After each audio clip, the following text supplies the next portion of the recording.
ሰላም እንደምን አላችሁ ውድ የቻናል ቤተሰቦች፣ በዚህ ሰዓት ከምታደምጧቸው መረጃዎች መካከል የነዳጅና የኢነርጂ ክምችት በዓለም አቀፍ ደረጃ አዲስ ለውጥ ይዞ መምጣቱ ነው የተሰማው። በዓለም አቀፍ ዙሪያ የኃይል ፍላጎት በከፍተኛ ሁኔታ እየጨመረ በመምጣቱም በዚህ ወቅት የነዳጅ የገበያው በዓለም አቀፍ ደረጃ በትልልቅ ኩባንያዎች ሳይቀር ትልቅ ቀውስ ውስጥ እንደሚገኝ ነው የተሰማው።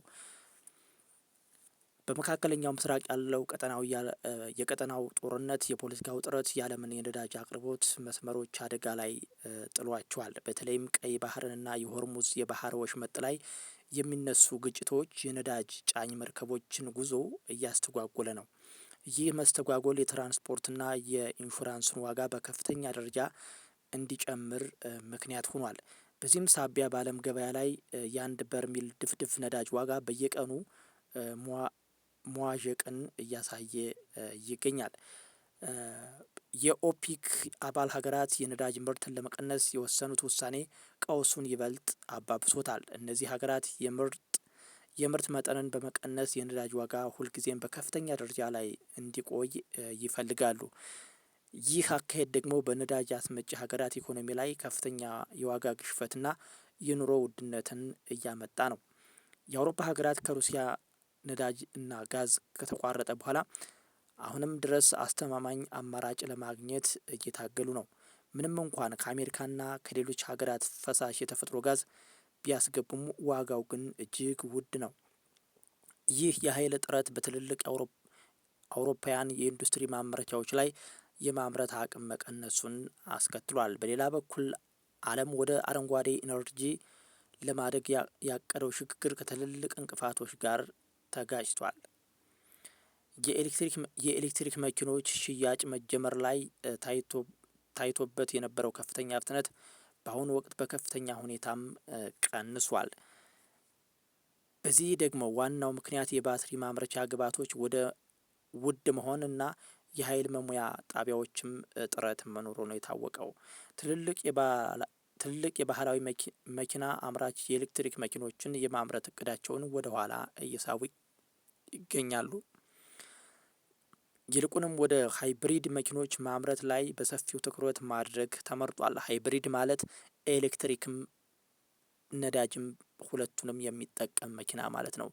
ይህ ሁኔታ የነዳጅ ፍላጎት ለሚቀጥሉት በርካታ ዓመታት አሁንም በከፍተኛ ሁኔታ እንደሚቀጥል ያሳያል። የአየር ንብረት ለውጥን ለመከላከል የሚደረገው ጥረትና የኢኮኖሚ እውነታው እርስ በርስ እየተጋጩ ያሉበት ሁኔታ ተፈጥሯል። የድንጋይ ከሰል አጠቃቀም እንኳን ሳይቀር በብዙ ሀገራት ዳግም እያገረሸ መጥቷል። ምክንያቱም ሀገራት ከአየር ንብረት ጥበቃ ይልቅ የሕዝባቸውን የኤሌክትሪክ ፍላጎት ማሟላት ማስቀደማቸው ነው። በቴክኖሎጂው ዘርፍ የኒውክሌር ኃይል አጠቃቀም አዲስ መነቃቃትን እያሳየ ይገኛል። ብዙ ሀገራት ለአካባቢ ብክለት የሌላውን አስተማማኙን የኒውክሌር ኃይል ማመንጫዎችን ለመገንባት በቢሊዮኖች የሚቆጠሩ በጀቶችን እየመደቡ ነው። ይሁን እንጂ እነዚህ ማመንጫዎች ግንባታ ረጅም ጊዜ እንዲሁም ከፍተኛ የደህንነት ጥያቄ የሚጠይቁ ናቸው። የፀሐይና የንፋስ ኃይል ማመንጫዎችም ቢሆን ከአየር ሁኔታ መለዋወጥ ጋር ተያይዞ ሙሉ በሙሉ አስተማማኝ መሆን አይችሉም። በመሆኑም የዓለም የኃይል ዋስትና አሁንም በቅሪተ አካል ላይ የተንጠለጠለ ሆኗል። ይህ የኃይል ቀውስ በደሃ ሀገራት ላይ የሚያደርሰው ተጽዕኖ እጅግ የከፋና አስከፊ የሆነ መጥቷል።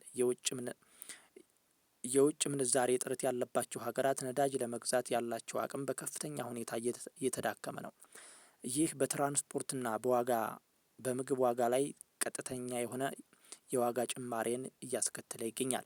የኤነርጂ ባለሙያዎች ቀጣዩ የዓለም ግጭት መንስኤ የኃይል ሀብቶችን የመቆጣጠር ፍላጎት እንደሚሆን ያስጠነቅቃሉ። የኤነርጂ ገበያውን መረጋጋት ማጣት የሚቻለው አዳዲስ የቴክኖሎጂ ፈጠራዎችና ዲፕሎማሲያዊ ስምምነቶች ሲታሰቡበት ብቻ ነው። ውድ የቻናላችን ቤተሰቦች፣ በዓለም አቀፍ ደረጃ የነዳጅና የኢነርጂ ሁኔታዎች በዓለም ላይ ለወደፊትም ቢሆን ትልቅ የሆነ ውጥረትን ሊፈጥሩ እንደሚችሉ እየተመላከተ ነው የሚገኘው።